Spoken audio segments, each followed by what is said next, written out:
Welcome to exploring cities in Guntur. ఈరోజు మేము visit చేయడానికి ఉండవల్లి కేవ్స్కి అయితే వచ్చాం గైస్. గుంటూరు బస్ స్టాండ్ నుండి మ్యాప్స్ ప్రకారం 34 కిలోమీటర్స్ దూరంలో అయితే ఉంటుంది.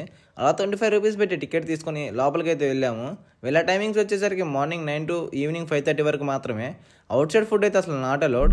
మెయిన్ మ్యాటర్లోకి వెళ్తే ఈ గుహలు 7వ శతాబ్దానికి చెందినవి. ఇందులో 4వ 5వ శతాబ్దానికి చెందిన గుప్తుల కాలం నాటి శిల్ప నిర్మాణాలను అయితే చూడవచ్చు. ఇక్కడ 4 అంతస్తుల్లో ఆలయాలు అయితే నిర్మించారు. అందులో ఒక పెద్ద గ్రనైట్ రాతితో చెక్కిన 20 అడుగుల ఏకశిల అనంత పద్మనాభ స్వామి విగ్రహం అయితే అందరిని ఆకట్టుకుంటుంది. దేవతామూర్తులైన బ్రహ్మ, విష్ణు, మహేశ్వరులకు సంబంధించిన ఆలయాలు కూడా ఉన్నాయి. ఇక్కడ శిల్పకళా నైపుణ్యం అజంతా, ఎల్లోరాలోని శిల్పాలకు ఏమాత్రం తీసిపోవు. ఈ గుహల నుండి కొండవీడి కోటకు, మంగళగిరి కొండకు, విజయవాడ కనకదుర్గ ఆలయానికి రహస్య మార్గాలు ఉన్నాయని చెబుతుంటారు. పూర్వం ఈ మార్గాల ద్వారా రాజులు శత్రువులకు తెలియకుండా తమ సైన్యాన్ని తరలించేవారు. ప్రస్తుతం ఇక్కడున్న స్వరంగ మార్గం మూతబడి పూడిపోయి ఉంది. గుహలు, శిల్పాలు, హిస్టరీ తెలుసుకోవాలనుకునే వాళ్ళకి ది బెస్ట్ ప్లేస్ అని చెప్పొచ్చు. నెక్స్ట్ ఎక్స్ప్లోరింగ్ ప్లేస్ కోసం ఇప్పుడే ఫాలో